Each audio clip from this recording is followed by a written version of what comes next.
शेतकरी मित्रांनो, आज मी आपल्या या झेंडूच्या प्लॉटला तिसरी ड्रेंचिंग करत आहे. तर शेतकरी मित्रांनो, या अगोदर आपण 2 ड्रेंचिंग केलेली आहे. त्याची पूर्ण माहिती माझ्या यूट्यूब चॅनलला मी दिलीच होती. ज्या शेतकऱ्यांनी मला सबस्क्राईब केलेलं आहे त्यांना ती माहिती बघण्यास मिळाली असेल. तर शेतकरी मित्रांनो, ही शेवटची तिसरी महत्त्वाची ड्रेंचिंग करत आहे. तर शेतकरी मित्रांनो, ही ड्रेंचिंग आपण झेंडूच्या फांदी करप्यासाठी, तसंच झेंडूची वाढ आणि फुटवा व्हावा यासाठी मी ही ड्रेंचिंग करत आहे. तर शेतकरी मित्रांनो, मी तुम्हाला अगोदर सांगितलंच होतं की आपल्या झेंडूच्या प्लॉटला थोडा प्रॉब्लेम आलेला होता, कारण मातीमध्ये बुरशीमुळे झाडांना बुरशी लागलेली होती आणि काही थोड्याफार प्रमाणामध्ये झाडांची मर झाली होती.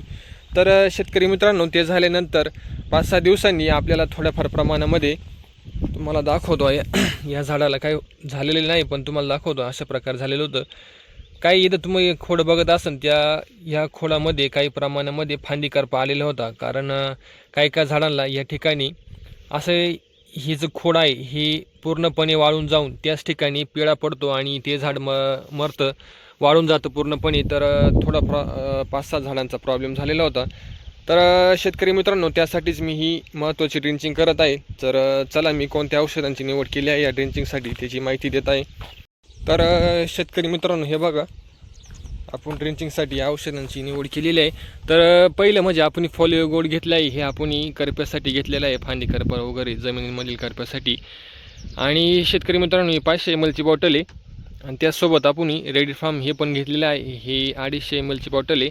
आणि यांच्यासोबत अजून मी निवडी पण घेतली आहे, 10-14-10, ती अर्धा किलो मी घेतलेली आहे. तर शेतकरी मित्रांनो, अशा प्रकारे मी ही झेंडूसाठी तिसरी ड्रेंचिंग करत आहे. तर शेतकरी मित्रांनो, आता पुढची पूर्ण माहिती तर अजून एक सांगायचं राहिलं शेतकरी मित्रांनो, ह्या 10-1 दिवसांमध्ये मी झेंडूला एक फवारणी पण केलेली आहे. त्याची माहिती मी दिलेली नाही. तर ती फवारणी आपण कीटकनाशक आणि करप्यासाठी केलेली होती. तर अशा प्रकारे आपण आजपर्यंत या झेंडूला 3 ड्रेंचिंग आणि 1 फवारणी केलेली आहे.